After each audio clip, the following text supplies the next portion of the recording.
इस रीत का आरंभ उस समय हुआ जब महाराजा रघु अपनी शिक्षा के लिए गुरु वशिष्ठ के आश्रम गए।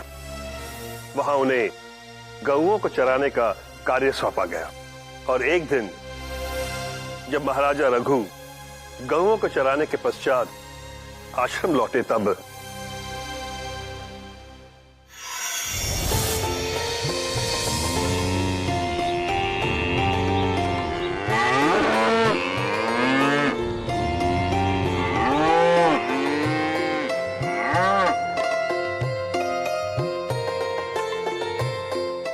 प्रणाम गुरुदेव। कल्याण हो। जाओ वत्स। रघु, मैं आपसे अति प्रसन्न हूं। गुरुदेव, आप मुझसे प्रसन्न हैं, ये तो मेरा सौभाग्य है। ये सौभाग्य आपको अपने कर्म से प्राप्त हुआ है। अपने कर्म से? गुरुदेव, मैंने ऐसा कौन सा कर्म किया है? इक्ष्वाकु वंश के वंशज और अयोध्या के भावी राजा होने पर भी आप जितनी श्रद्धा से, जितनी लगन से और जितनी सच्चाई से इन गायों की सेवा कर रहे हैं, वास्तव में ये सब एक महान राजा के गुण होते हैं। सिंहासन पर पाषाण से कठोर, प्रजा के मध्य जल से निर्मल, स्वच्छ और पारदर्शी, और सेवा करते समय दीन। मैं आपके इन्हीं सेवा गुण भाव से अति प्रसन्न हूं। गुरुदेव, गाय की झुंड में से एक गाय कम है।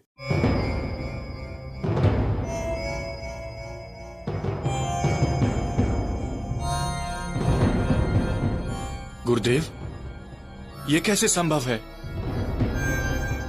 आप मुझे आज्ञा दीजिए, मैं अभी वन जाकर ज्ञात करता हूं। जाओ पुत्र।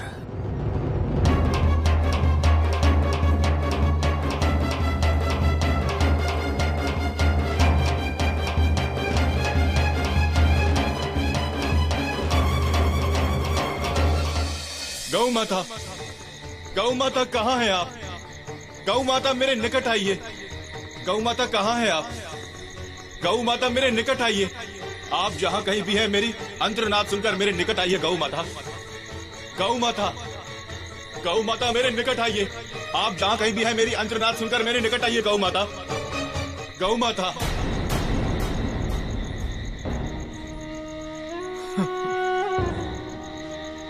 आश्रम प्रस्थान करते समय मुझसे भी कितनी बड़ी भूल हो गई कि आपको देखे बिना ही अन्य गायों को लेकर चला गया मैं। गौ माता, भूल क्षमा कर दीजिए। गौ माता लौट आइए, लौट आइए। गौ माता लौट आइए।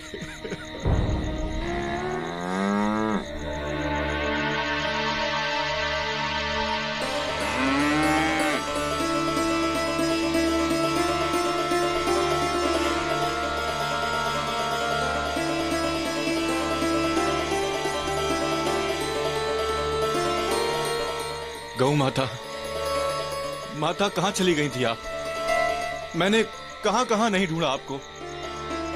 यदि आज आप नहीं मिलती ना मुझे, तो अनर्थ हो जाता। चलिए माता, गुरुकुल चलिए। रुको!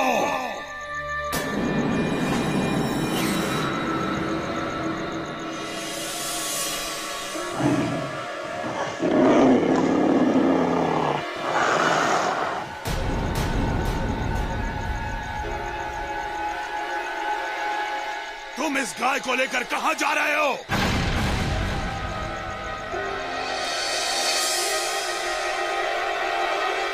गुरुकुल। तुम इसे नहीं ले जा सकते, ये मेरा भोजन है। नहीं नहीं व्याघ्रराज, ये मेरे गुरुकुल की गौ माता है। आप इन्हें अपना आहार नहीं बना सकते। क्या तुम्हारे गुरु ने तुम्हें यही शिक्षा दी है कि तुम एक भूखे से उसका भोजन छीन लो? नहीं व्याघ्रराज, मेरे गुरु ने सदैव मुझे यही पाठ पढ़ाया है कि स्वयं के सुख से पूर्व दूसरों के सुख के बारे में सोचो। किंतु मेरे गुरु ने यह शिक्षा भी दी है कि निर्बल निरीह के प्राणों की रक्षा करना तुम्हारा धर्म है। अतएव इस क्षण गौ माता के प्राणों की रक्षा करना मेरा धर्म है। तुम इस क्षण दो विपरीत परिस्थितियों के मध्य खड़े हो। बताओ तुम्हारा क्या निर्णय है? तुम मेरा भोजन छीनोगे या इस निरीह प्राणी को मेरा भोजन बनने दोगे?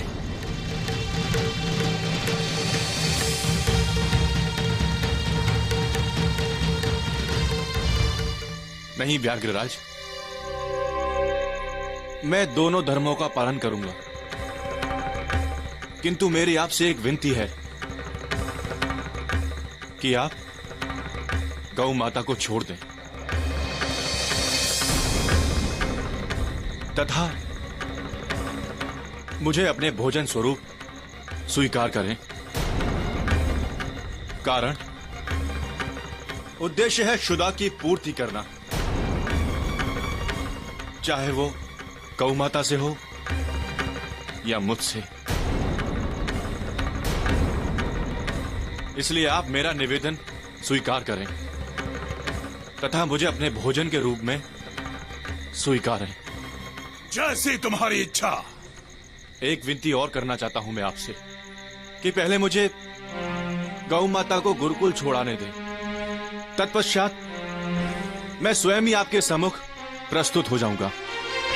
मैं तुम्हारा विश्वास कैसे करूं?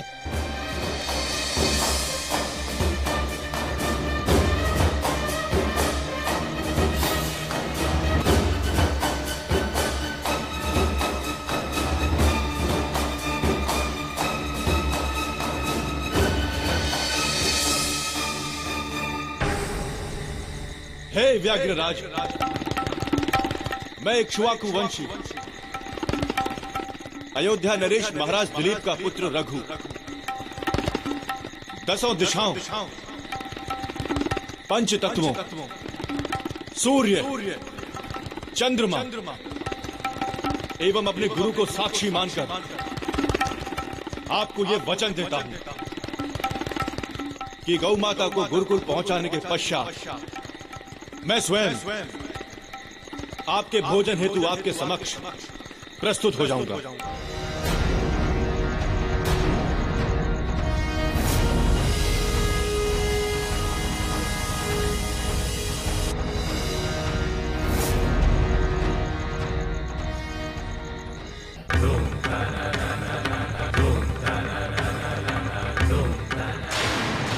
ठीक है, तुम जाओ। मैं यही इसी स्थान पर तुम्हारी प्रतीक्षा करूंगा।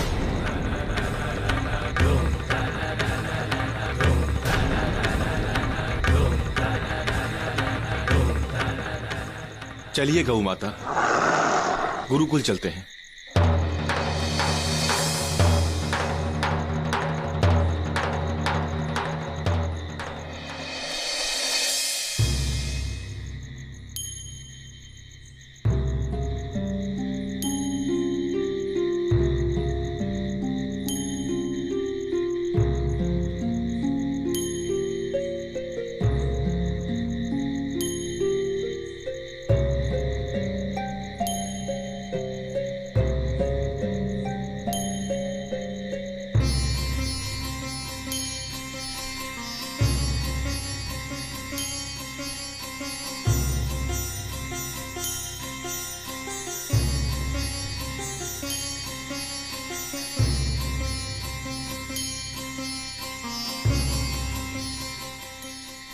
कल्याण हो।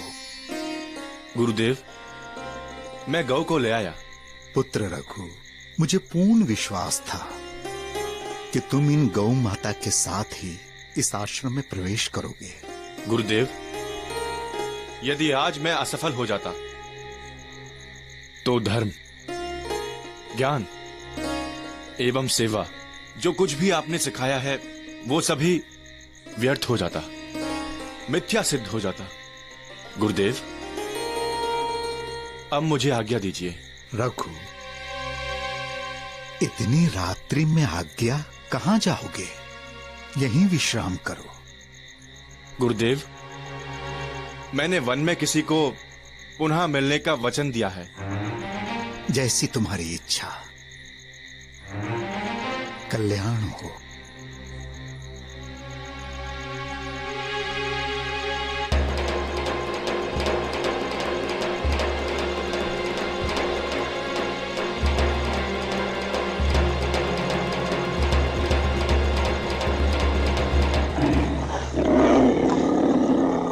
हे पंचासराज, मैं इक्ष्वाकु वंशी महाराजा दिलीप पुत्र रघु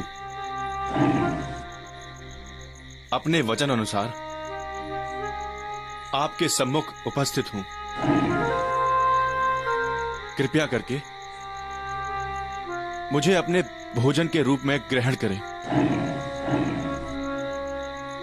और अपनी क्षुधा को शांत करें।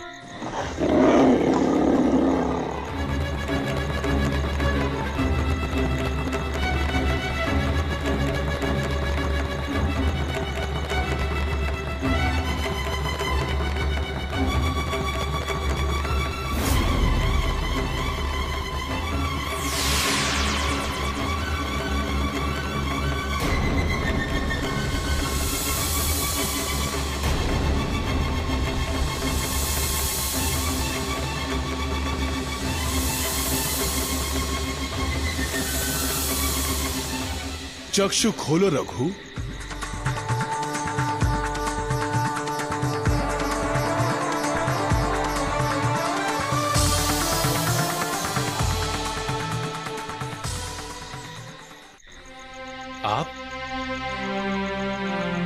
आप कौन है देव? रघु, आप धर्मराज हैं। गुरुदेव, आपने रात्रि के इस पहर में यहां आने का कष्ट क्यों किया? नहीं रघु, मुझे कोई कष्ट नहीं हुआ, अपितु मुझे सुख और गर्व की अनुभूति हुई है ये देखकर कि आप धर्मराज की परीक्षा में सफल हुए हैं। परीक्षा? हां रघु, धर्मराज आपके धैर्य और धर्म की परीक्षा ले रहे थे। दिलीप पुत्र रघु, अपने वचन की पूर्ति हेतु जिस प्रकार तुम अपने प्राण को भी न्यौछावर करने को उद्यत रहे हो, उससे मेरा मन अत्यंत प्रसन्न है।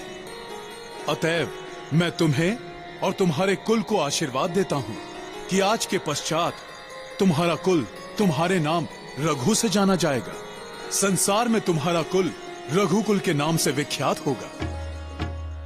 रघुकुल रीति सदा चली आई, प्राण जाऊं बरु बचन न जाई, प्राण जाऊं बरु बचन न जाई। पुत्र राम, यही रघुकुल की रीत है, अपने प्राणों की बलि देकर भी अपने वचन की रक्षा करना।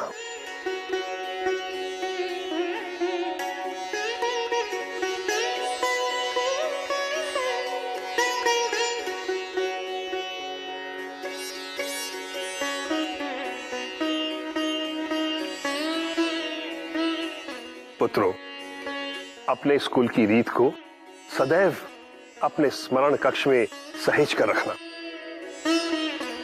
मैं वचन देता हूँ कि रघुकुल की रीत जिस प्रकार पूर्वजों से चली आ रही है, उसी प्रकार भविष्य में आगे भी चलती रहेगी। मैं उसे कदापि धूमिल नहीं होने दूंगा। आशीर्वाद दे कि हम अपने संकल्प में सफल हो जाएं। रघुकुल रीति सदा चली आई।